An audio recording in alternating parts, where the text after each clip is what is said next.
I want to introduce Kate to the group here, and then we'll spend the next hour talking about her journey, her life, her impressions of the last really 9 months that have, I think, radically altered your life.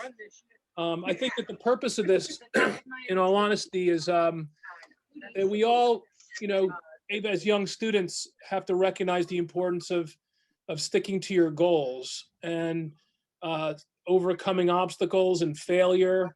I think during Brain Turns, we talked a lot about this, about the journey that we've all taken. We all have experienced failure. We've all experienced success. And I know I'm biased when I say this, but I think Kate's well on her way to earning the Nobel Prize this year. I'm not sure if you'd be able to do this with us next summer because you'll probably be, too busy running around the world and talking to other far more esteemed groups. But I do believe she's won the Nobel Prize, and so knowing at least a little bit about where you started and how it's likely to end up, I think your story and your biography is one that's really, I think, something that all students, and particularly this group, can look up to. So Kate was born in 1955.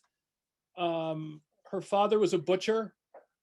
She was one of the top young scientists in Hungary. She grew up in a town called Kizilzacis. How do you say that? Kisújszállás. Kishusalas. And then came after her PhD. She came to Temple as a postdoc in Philadelphia in early 90s. When was it? Was it 89 or 85. 85? And at Temple, she was really had this idea about RNA very early on of using RNA. She identified using double-stranded RNA as a potential treatment for AIDS. Actually, that was back at Temple before she came to Penn, and then she spent some time at NIH. I'm sure we'll get into the story about her. She had a young baby when she came to the United States. Had $1,200 total. Her daughter Susan was a tiny baby, and her husband, who's may not be outwardly as accomplished to all of us, but is just an incredibly talented engineer. And I visited them. He's incredible. He can fix anything. And so Susan grew up in with these incredible parents. And after NIH, she came to Penn, and she was working in a cardiology lab in the late 80s at Penn. And I met Kate when I was a medical student in 1987. And little did I know that, fast forward to 2020, I'd be sitting here talking to you, but it's only really over the last, I'd say, few years, 10 years or so, that I've recognized not only the importance that you had on me personally, but on your work ethic and the way you think, and the importance of academics and research in clinical medicine. Kate went on to move into neurosurgery at Penn. She worked in our department when I was a resident. We were doing some early RNA biology work when I was a resident, and I still have a talk from 1995 I gave at Sedona, Arizona, on mRNA as a drug, and Kate was the one who really stimulated my interest in this idea. I believed in it. I believed in her, and she taught me so much. She taught me about Apple computers. She taught me, that's where I get my Apple computer interest from. She taught me about the importance of a good control. She taught me about how important it is to never give up and have grit. And after I left Penn, she began to work with a MD collaborator named Drew Weissman. And in 2004, 2005, they published some of the seminal research that ultimately did lead directly to the technology that underlies the Mrna and the BioNTech vaccines, because of an observation the two of them made, and that Kate just never gave up. And I think that your story is one that's, I think, a kind of a hope, a story of to stimulate all of us to be better. And so I obviously she left Penn in 2014 to work for BioNTech. She's now firmly in biotech's grasp and has been essential to the development of the BioNTech vaccine at the highest of level. And I know the story that she was one of the earliest people to find out how the trial was going, and just the joy you must have felt from that. So welcome to Lenox Hill Brain Turns, Kate.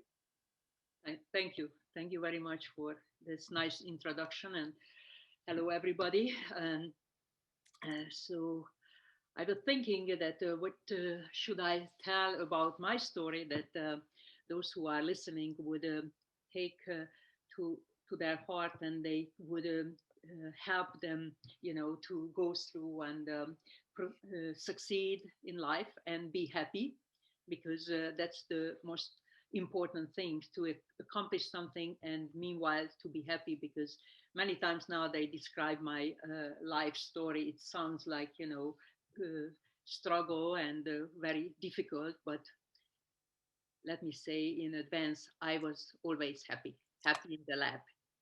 Even if things didn't work out how I expected. But one thing early on in life, when I was in high school, I learned, and that's maybe I will tell first about it, that helped me to get through so many difficulties. And it was that I was about 16 years old when the biology teacher in the small town, talk about Hans Scheyer. And we wrote him a letter. He was in Canada. He was Hungarian, so his book was translated Hungarian, and it was about life without stress. And so we discussed in this, biology gathering there in the high school, and everybody was reading other things out from it. And he was telling that many people are, spending so much time to thinking about, what if, and the different things, what, happened in the past, but like a ruminate animal, buffing up, chewing in, swallowing, and cannot close it. And so he said that to live a stress-free life, you have to close it down. And then every time, whatever bothers you, or decision, or whatever you with the different people, your relation, you have to you have to have a decision, and the end of it you close down, but the end of it you have to do something. So you might go there and decide, okay, I will apologize, or I forgive, or something. But you cannot expect anybody else to do something, because that's, he said, that we waste time, and our life is stressful because we expect that that person should have then done that person, but we cannot change other people. Okay, so if I say that, okay, I will apologize, I cannot change whether the other person will forgive me or not, but I do, and then I close down. So that was all in my life. So I can imagine that, get back the grant, and they said that, it was not good enough, the data was not, and, I could think that, oh, they didn't understand, they are dumb, the data, oh, I had a lot of data, why they, but if I think, I get mad and I try to change other people, instead of, I think that, oh, okay, maybe they didn't understand because I was not good enough to formulate. Maybe I have to ask a colleague, who knows English better, and would help me, or it is right making more experiments.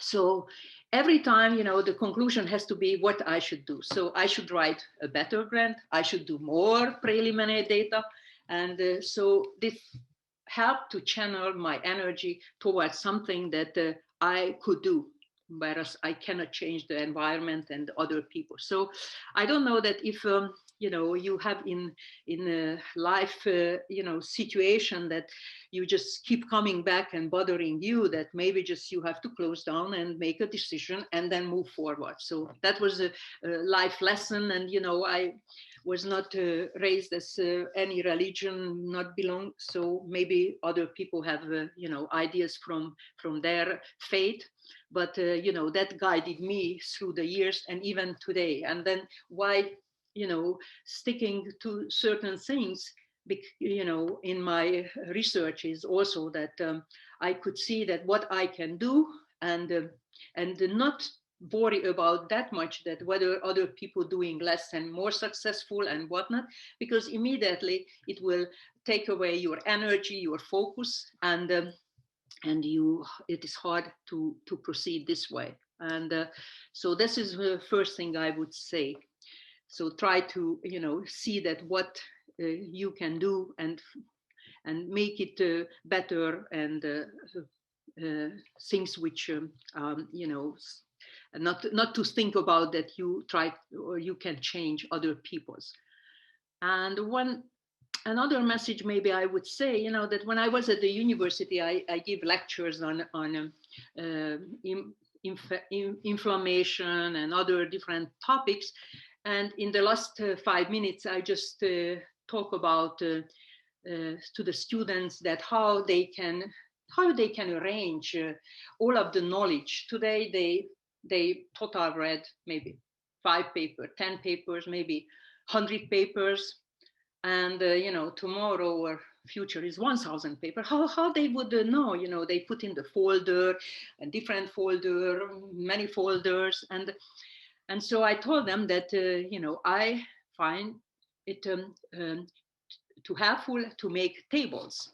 And so what happened is when I'm reading a paper and getting some relevant information, I put in a table, and then so I built table like RNA transfection, and that it was like the first one, which was done maybe in the 56. And then as I was reading papers, I always fill it out, and who did, what was the RNA coding for, how did they deliver. And sometimes, that I realized that, oh, I need a new column, then I had to go back to the older paper and fill it up again. But, and then when I was meditating on different things, I just look at there, and I always found in one place in a table all of these work. And when I was looking for who did use modified RNA, who did test out in vitro or animals or whatnot, then I could quickly find. And so this organization goes back when David was in the lab, actually, because that we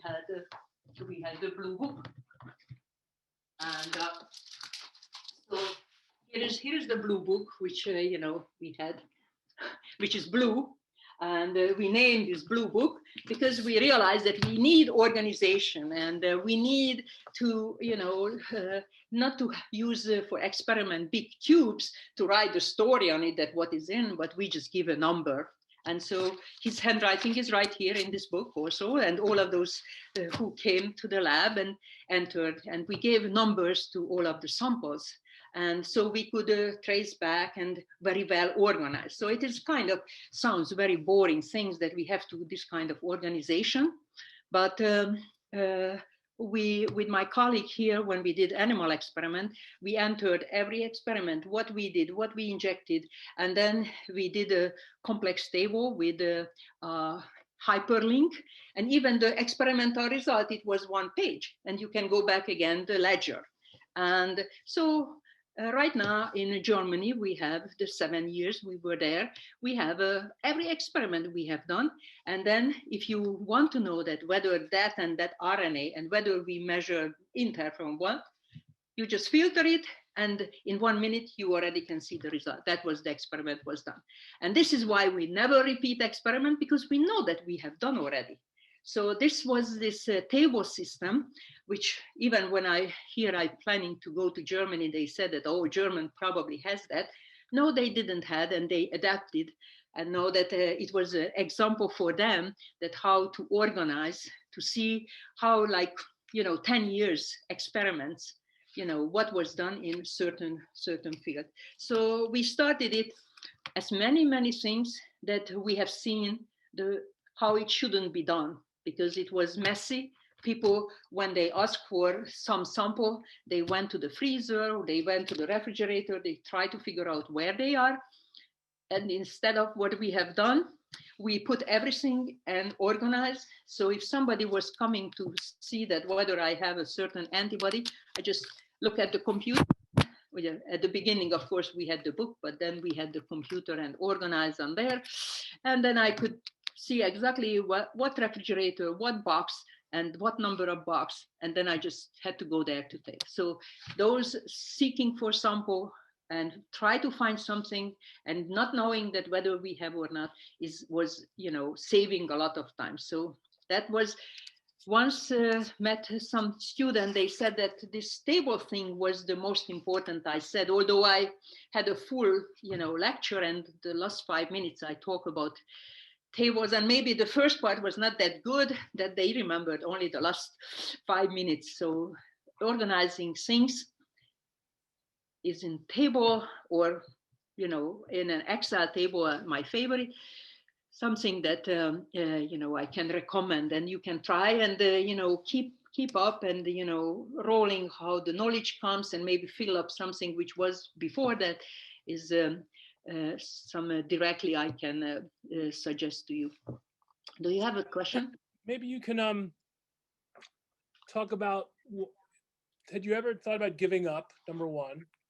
Number two, what to tell us what, when you made the ultimate discovery about the RNA modifications, maybe you can just talk about the science and educate why that was so important. Like maybe, just exact how, what point would you feel like you couldn't make any more progress? Like, were you at an end point and then suddenly it changed? Obviously you did the ultimate control, and how that affected, and then when you realized the reaction you had when you saw it work, and what you thought did you ever think that it would be this successful? I mean, obviously you had no idea COVID was coming, but Yeah. just describe that feeling when you were at your lowest, and potentially when you were highest, when you made that discovery, when it finally worked, and then when you realized that this was going to have this world impact. I mean, you're saving the world basically. So that's probably one of the, I mean, I really believe this is probably the biggest contribution a scientist has made in our lifetimes, potentially this century. It rivals antibiotics, and so you're going to become a historic figure. I mean, this is an incredibly amazing thing you've done. So take us through that. So I don't know that. So how maybe the people have to understand why we did a messenger RNA, because David, we did together, yeah. So and so you have to think about 1990s, and when the Human Genome Project started, and everybody was talking about gene therapy, okay, and so people, how they discovered new and new genes, they thought that, oh, that's it, we will identify what is the disease, and we put in a new genes into the genome, and then I was there saying that, oh, for me it seemed logical. Most of the disease we don't have genomic. We don't have to permanently change our genome. Most of the disease we need transient, and of course, recently I wrote this editorial, just out of the shadow into the spotlight. That was, the shadow was the gene therapy that we lived in, and now finally maybe we come to the spotlight. So we were doing this RNA, and you have to understand why we couldn't have done earlier, because up until 1985, RNA polymerase, to make an RNA in vitro, it was impossible. The RNA was discovered in 1961 in 2 papers, was described in Nature, but discovering RNA exists and making it you needed 25 years until commercially available the enzyme became. And of course, don't forget about the PCR. PCR machines first shipped out in '89. Just I arrived the pen, and so all of the technologies culminated into making possible to make RNA and template and so on. And so we did experiments at the beginning, and the RNA was not powerful enough, and of course, so-called quasi signals you could see. Those quasi signal, only the person who performed the experiment could see it, nobody else. I did a GFP, and I asked colleague to look at, and can you see it's green, and nobody could see, just me. So those quasi that for a while, but kind of we did a big progress, the science is going incremental, and then something happened. And that something was David went over to the Vistar Institute and get some sample and came with the idea that maybe we can put some viral protein together with the RNA, and it would help, to get inside the cell. But because this was the major problem, we could make the RNA, but somehow how we would get through the cell. And then as it turned out that the buffer, which was this protein in, was actually so powerful, and immediately 1,000 times more protein we could generate in vivo under cells. So that was a big push and big nice result that we were so enthusiastic about, and working together with Eliot Barnatan in cardiology. Actually, when I first time I felt that seeing the one result, I remember the moment that we were standing in the front of the gamma counter and looking at this dot matrix printer and finding out that whether the messenger RNA, which was coding for urokinase receptor, whether it is functional and binding to the iodinated uridine. And why it was so critical experiment, because this urokinase receptor is highly processed post-translationally. And then to see that all of this processing was done, just delivering the RNA, the cell knew what to do, presented the receptor, and then it could bind the urokinase. So at that moment, I felt that that would be good for something, but mostly, maybe ex vivo. I was not thinking that, injecting to human. And so that further, when you are insisting something to do, you have to see some progress, because, you cannot stay in a field and not seeing the progress. And of course, if naysayer around you are there, is not helping. But if you insist what Shaya said, and then you just cut out them, and then you and you don't expect anybody to tapping your back that you doing a good job, because you internally you already know that you are doing good and it will be helpful. So you want to know that. So that was one momentum that I felt that it would be good, and we did more and more experiment. And obviously that when David mentioned that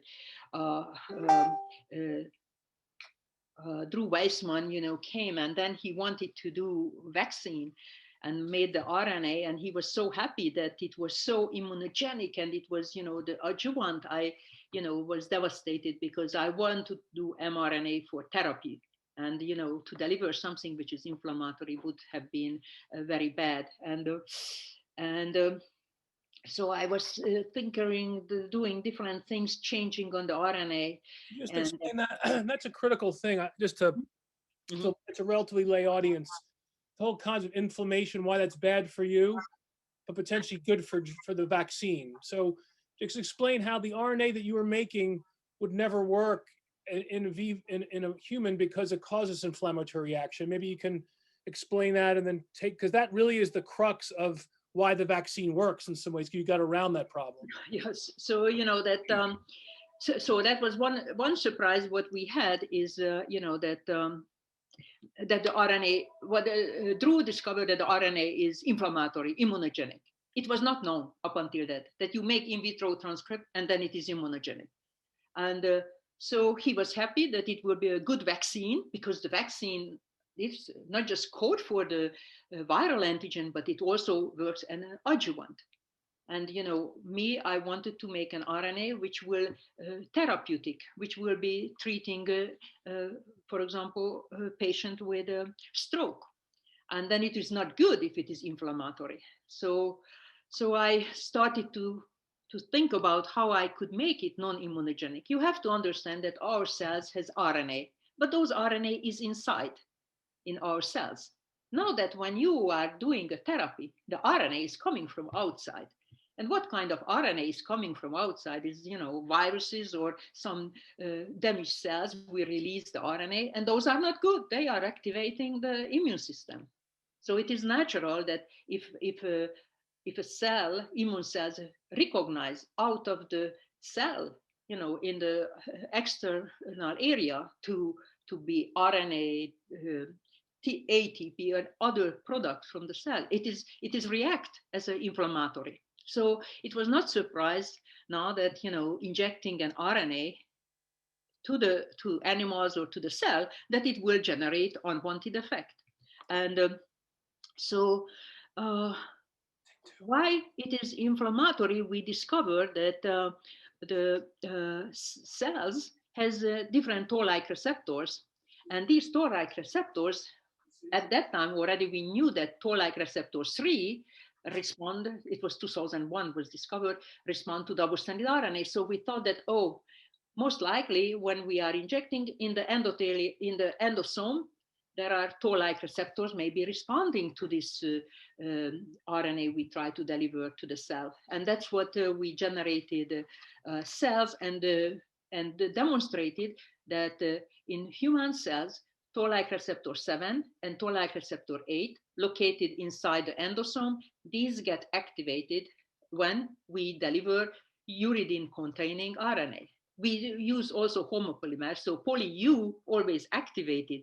When we use poly-A, it did not activate it. So we knew that something about uridine, and so I decided, based on one experiment, actually, when I realized that tRNA was never immunogenic, never activated anything when we try to deliver to the cell, is that tRNA has so many modifications. 25% of the tRNA nucleosides are modified. So I decided that, we have to somehow introduce modification to the RNA, and maybe we will have RNA which is non-immunogenic. And this is what happened.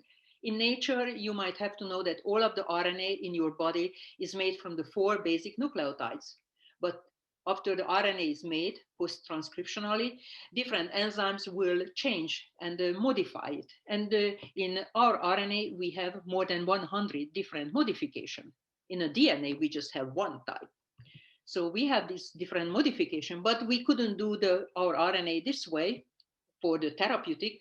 But instead, we purchased the building blocks, which contained already the modification, and used the enzyme to incorporate. So in this way, all of the uridine was changed, let's say, to pseudouridine. The pseudouridine is also a naturally occurring nucleoside in our body, the 5th most abundant one. So we incorporated, and what was surprising is that when we delivered to dendritic cells and other immune cells, such RNA containing pseudouridine, it did not activate anything. It was no cytokines were released, nothing, and it was not inflammatory. But what was surprising is that it translated more. So if you want to know, I felt that was the dream come true. We have an RNA not only not immunogenic, but now we have 10 times more protein from it, which I didn't understand. How could it be? Why it is? And still today is not really clear why so much protein is produced from it.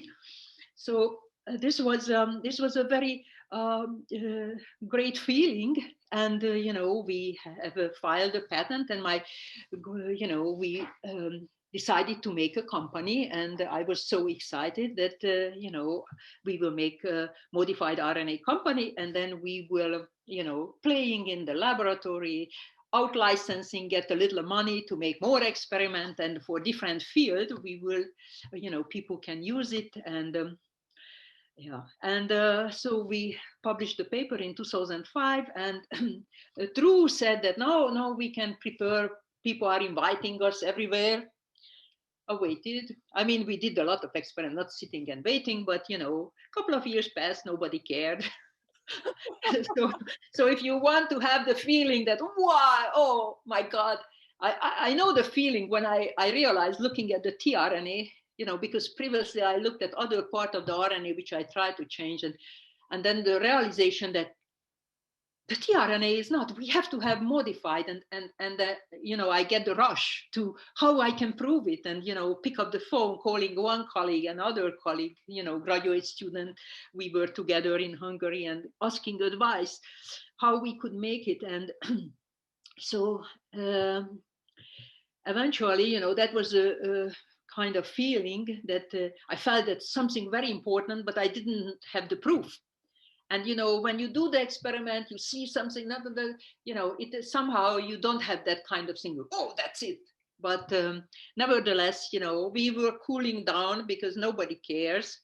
We care, and all of a sudden, the showing of companies to want to sublicense the technology that we thought that it will be we will have in our company, but that was a decision was made by others that giving out that license to others, and so we had we get the grant, we get the money for small business grant to build it, but eventually, that other Moderna was created based on this modified RNA. So that's why we are not talking about RNA-RX today. That was our company's name.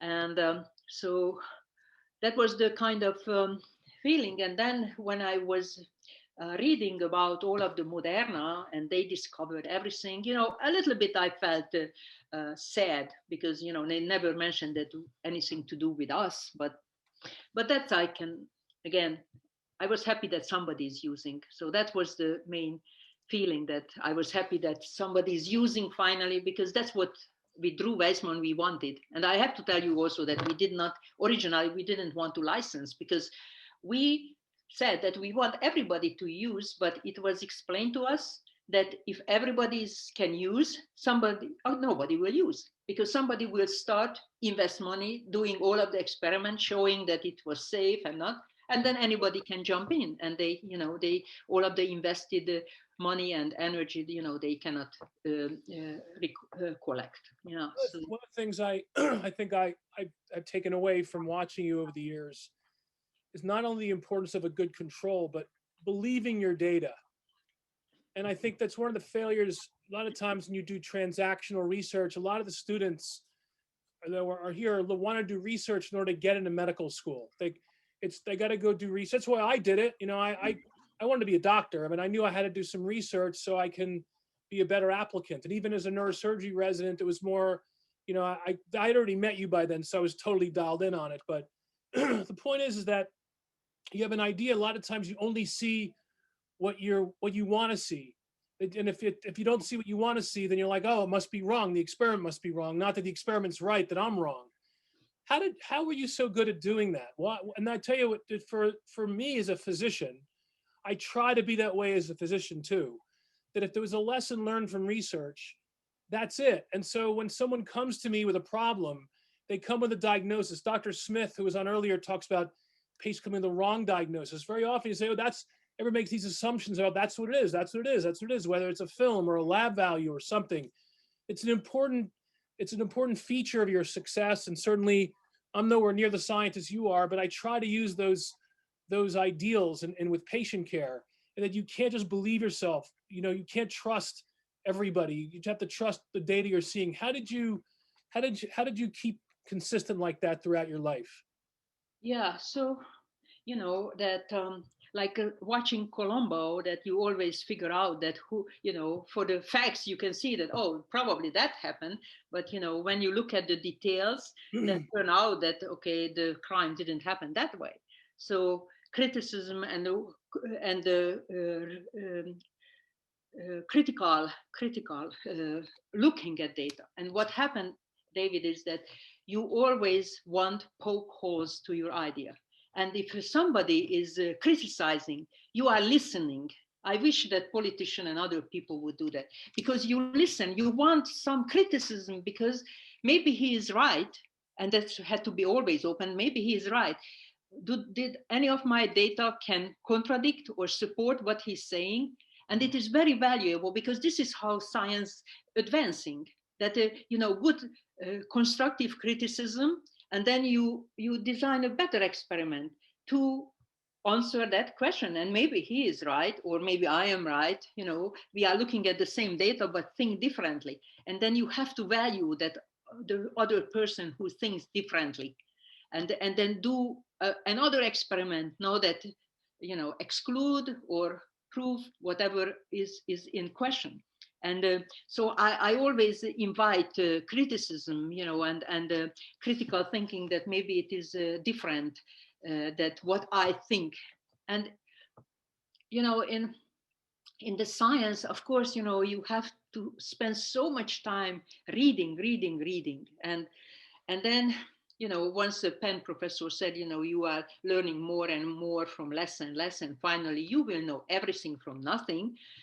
And so it is difficult, to do in many different fields, but the enjoyment, I might say here, in science is when you are the only one making the connection, because you read that, these people are using, I don't know, endotoxin for inducing tolerance to stroke.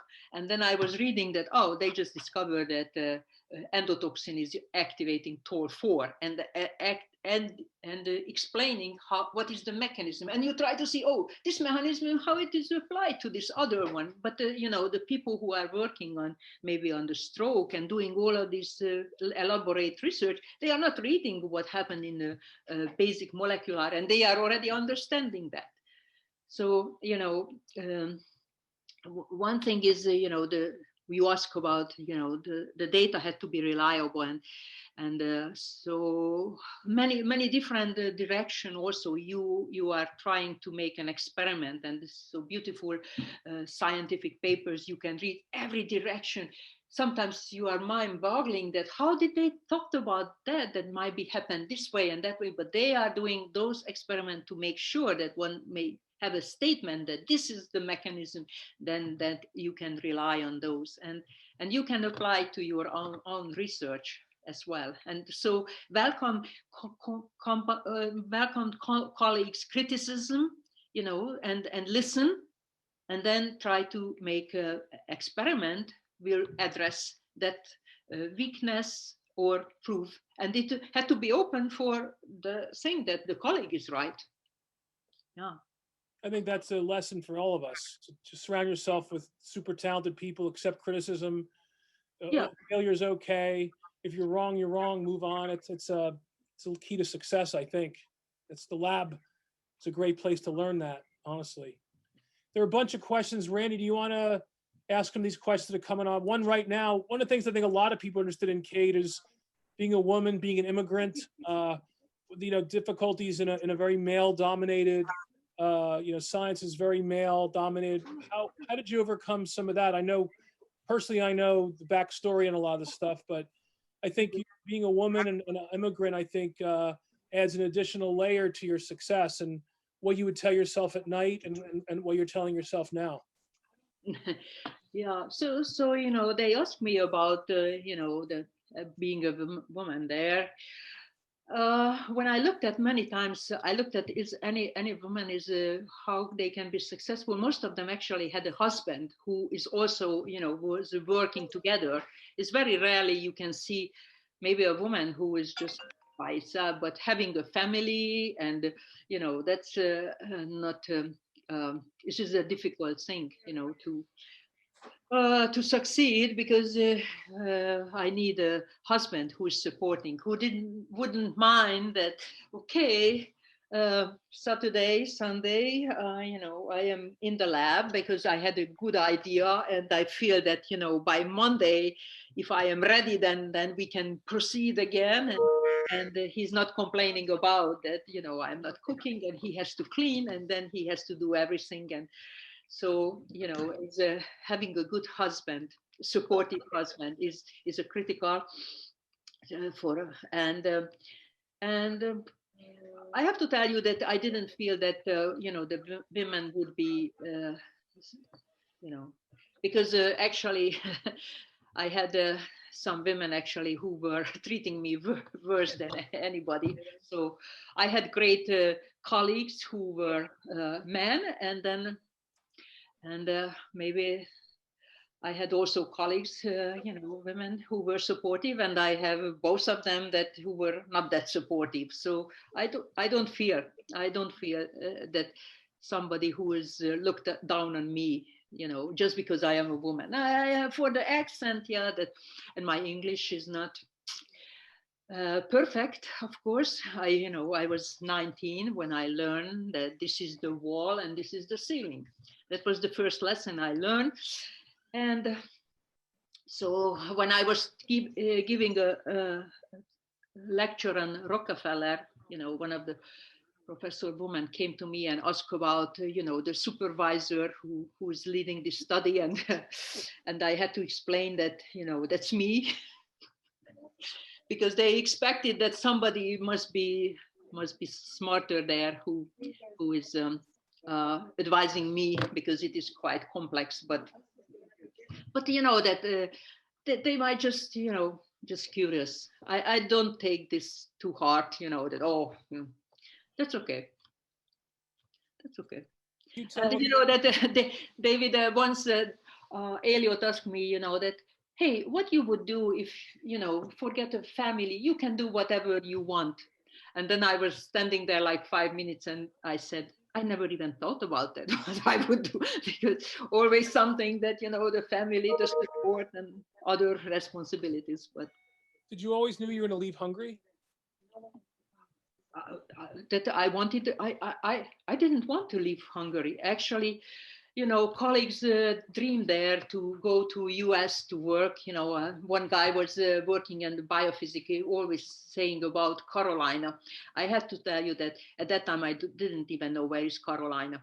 I know California, but Carolina, I don't know. But people dream about coming to the America because this, and I was just so happy there. But we run out of money. Actually, we did a small RNA molecules, which was antiviral effect, and it worked, but it was difficult to deliver to the cells. So we used this method they called uh, uh, um, um, calcium phosphate coprecipitation and osmotic shock and things like that. So and it was not feasible. So we had some pharmaceutical company support, but they moved it, and so that I didn't have a job. Then I had to leave. And I thought that just in Europe, and I tried to get position there, but we were not allowed at that time to apply for stipend, and everywhere expected that I would. But I get great relation with those people. And, last 2 years ago, summer, I gave in France, in Montpellier. I gave lectures for a whole summer school for children or students for like a whole week. I was there, and the person who invited me, who I wanted to go there when I was 30 years old. So I he couldn't hire me at that time, but I was getting good relation with all of those people. One of the questions on here was, and I know I asked the same question about the vaccine's capability to fight against these different mutations. I know you were very optimistic about that. Maybe you can explain why. Yes. So our paper is in the was out, but it is just the reprint distribution, and you can see Zahin is the first author. In that one, these pseudoviruses were generated. The pseudovirus that you are creating a virus, and you are changing a spike protein and incorporate the spike protein. And in this pseudoviruses, 17 different pseudoviruses were generated and incorporated this spike protein, which had mutation at that time present, all over the world. And one of them, this very characteristic is in Europe, when the mutation occurred, and so these 17 different pseudovirus, which contain 17 different H protein, they were tested out against serum from human, not they are not patient, they are humans that were vaccinated with the mRNA vaccine, and their serum still could neutralize all of these variants. So, which gave the suggestion that most likely that new variants probably will be neutralized similarly. But as you know already, that without the data, I just another person with opinion, so has to be done and has to be shown. And I am sure that these experiments, the pseudoviruses with these new variants from England and from South Africa, they are already in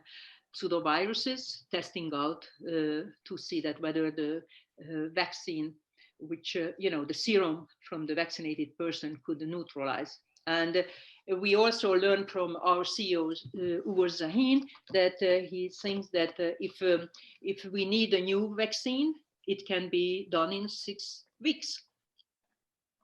It's incredible. Dr. Kariko, I have a quick question.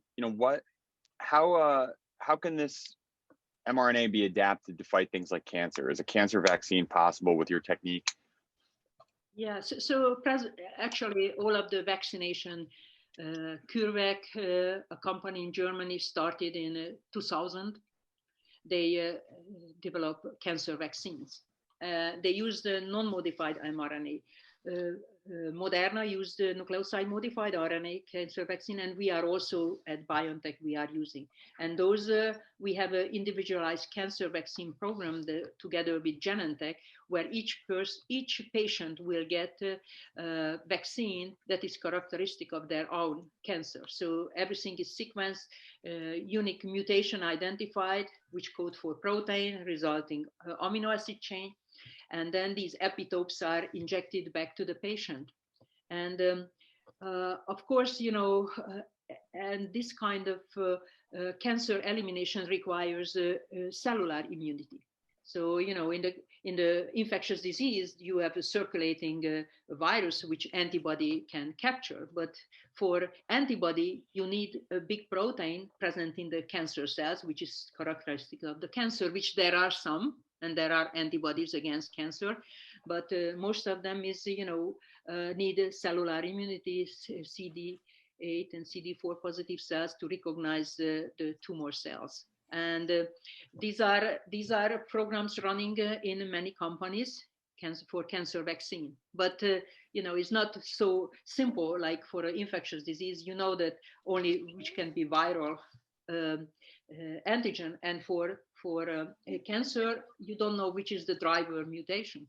Yeah, John Bookvarzan, I know we deal with glioblastoma, which is unfortunately an extremely heterogeneous, tumor. And I know a lot of vaccine, the heat shock protein vaccine was it was enticing because it pulled all these different heat shock proteins and supposedly presented a variety of different antigens, but nothing really ultimately came from it, because ultimately too, it's a moving target, right? The cells are evolving and mutating as you chase them, which is tough.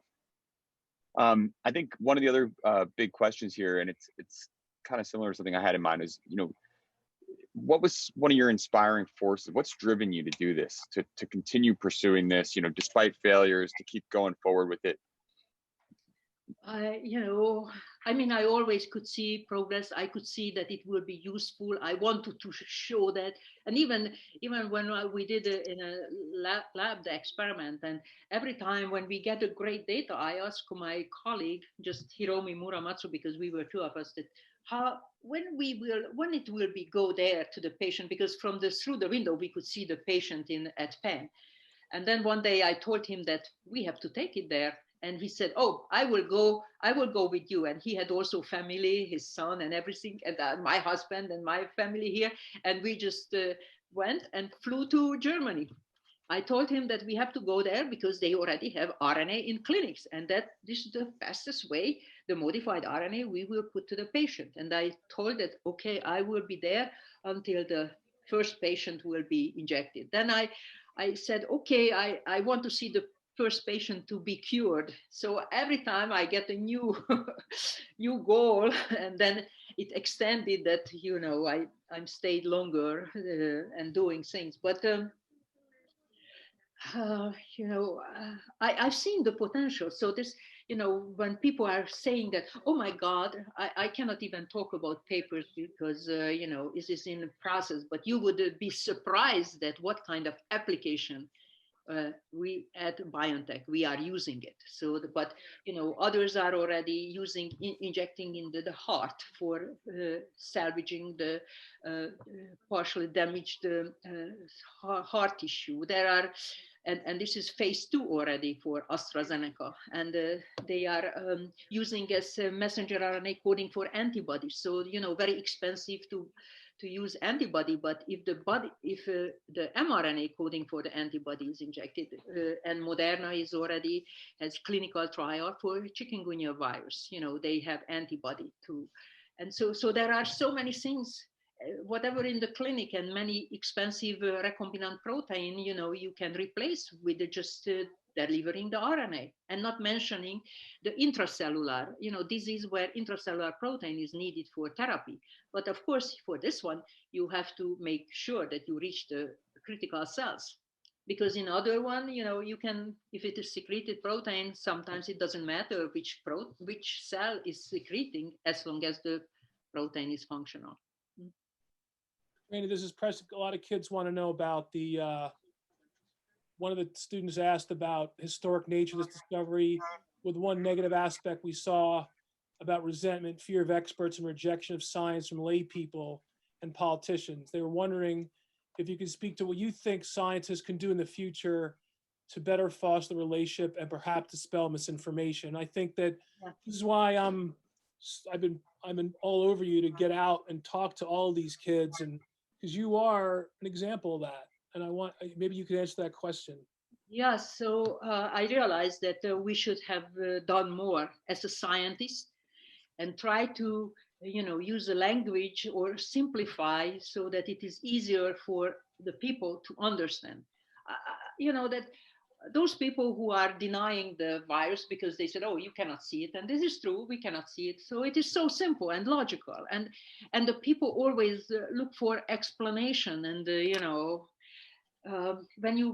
when you say that Zeus is angry and that's why you have a thunder, that is easy. Oh yeah, he's angry. But when you try to scientifically explain what happened, and the charge you start to explain, somebody already get lost. So that they want the simple, and that they say that the Earth is flat. Yeah, we see that it is flat. Who the hell is seeing this one? And so somehow those people who are we have to work against them. Those are finding some kind of very logical, simple explanation. And because they are not working in the lab, they don't do surgeries, anything, they have time to talk a stupid thing. And somehow we have to have people, in our side to understand, better the science without going too deep into it, maybe that. So definitely we have to work. We have to go out and explain and yeah, show personally. That's why we need a documentary about you.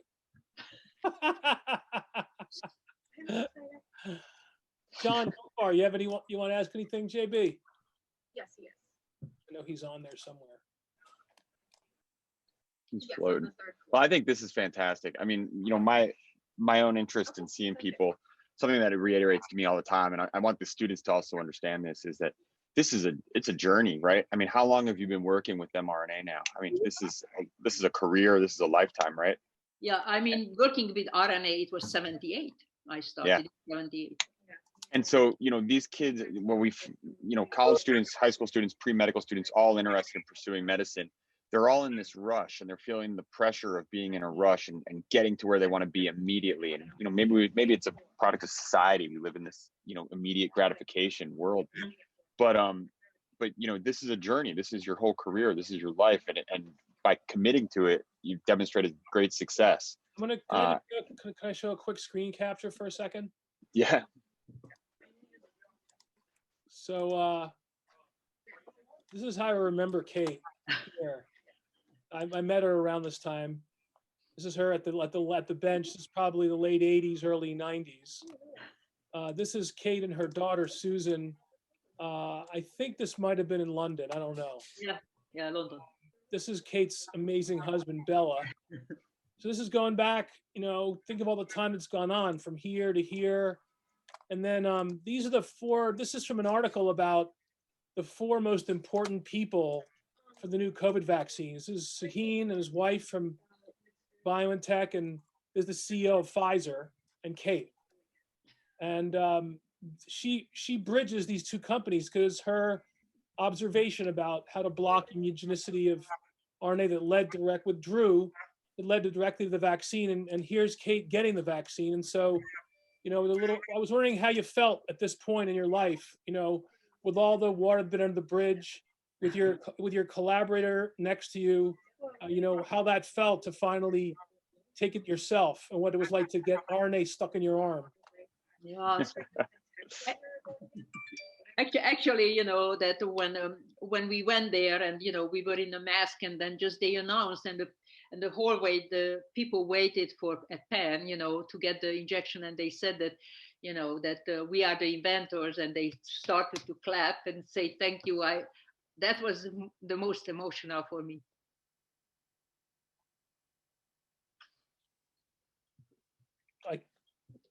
It's incredible. The chat's just being lit up right now, it's going wild. But it was pretty emotional for me too, honestly, seeing that. So, and there must be other questions you want to ask, Randy.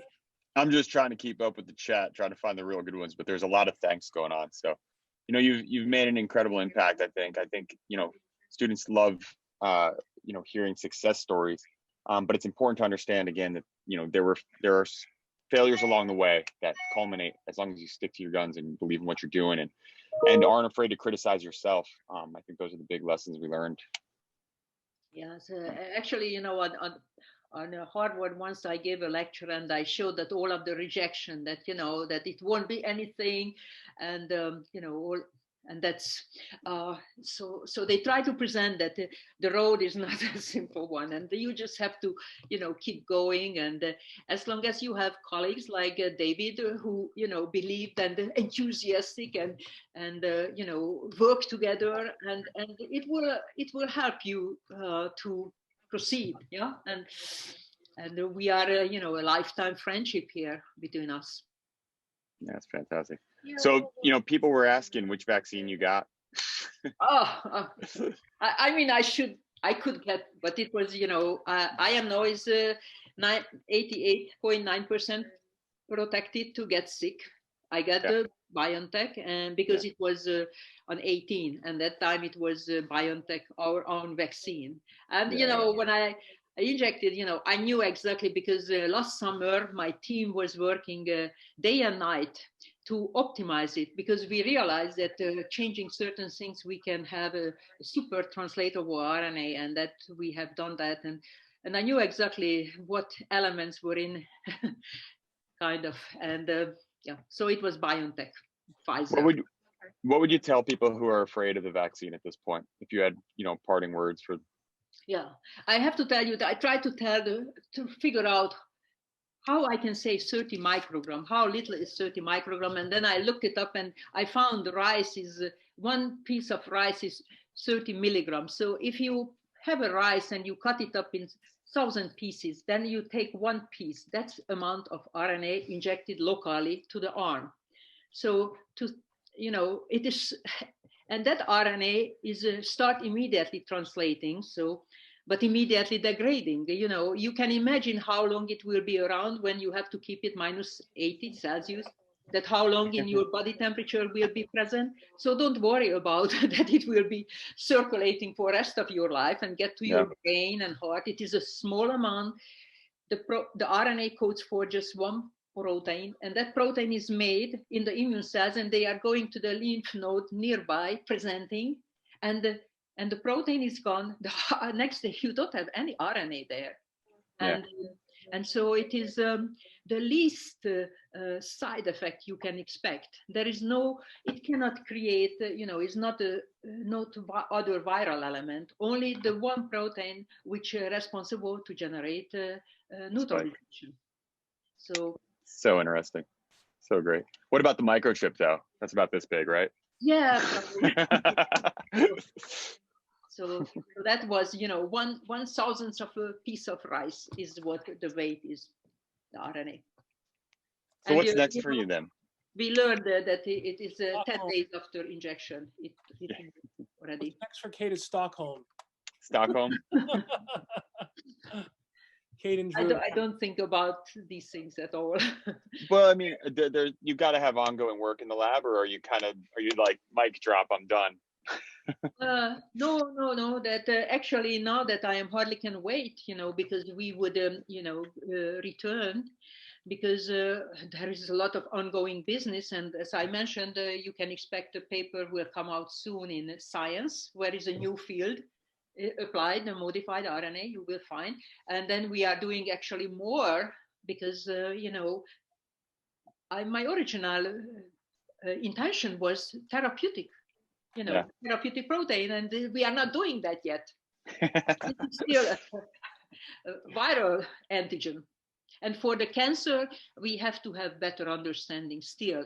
It is working, but every time, there is artificial intelligence, so that is always improving, to figure out what epitope to present and things like that. But more research is needed. That's great. That was incredible. Yeah, thank you so much. I think we're, obviously we're out of time. It's 2:01. We could keep going all night long probably, but we have another lecture following up. Joshua, is everyone here for the next lecture? Kate, thank you so much. It's Okay. Thank you. just hope even if just one of these young students is motivated, Yeah, this will be worth it. worth it. Thank you.